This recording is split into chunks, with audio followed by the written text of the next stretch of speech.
করে যাচ্ছে রিঠা মাছ? রিঠা মাছ বড়টা 200 টাকা, একটু মিডিয়াম সাইজেরটা, আর এর থেকে একটু বড় এটা 300 টাকা কিলো। আমরা কথা বলার চেষ্টা করবো আরেকটি ব্যবসায়ীর সাথে।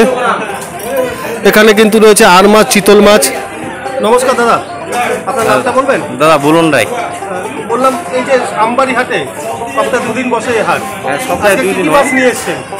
দাদা আমার কাছে তো অনেক কোয়ালিটি আছে, আইর মাছ আছে, চিতল মাছ আছে, পাবদা আছে। আর কত করে যাচ্ছে? আইর দাদা 300 টাকা। আর চিতল? চিতল 400।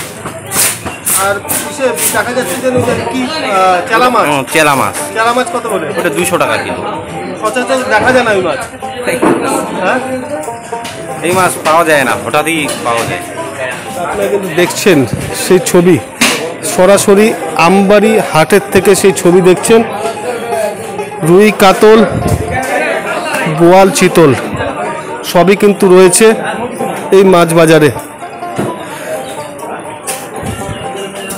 হাট বসে গেছে, ধীরে ধীরে ক্রেতারাও আসছেন। শতাব্দী প্রাচীন এই হাট, আমবাড়ি হাট, হাটের সেই মাছ বাজার। ধীরে ধীরে আরো ভিড় হবে এমনটাই কিন্তু জানাচ্ছেন বিক্রেতারা। আপাতত এ পর্যন্তই, আবারও ফিরে আসবো অন্য কোনো খবর নিয়ে। ততক্ষণ সুস্থ থাকুন, ভালো থাকুন, দেখতে থাকুন আমুদরিয়া নিউজ। আমুদরিয়া নিউজ, প্রান্তজনের কণ্ঠস্বর।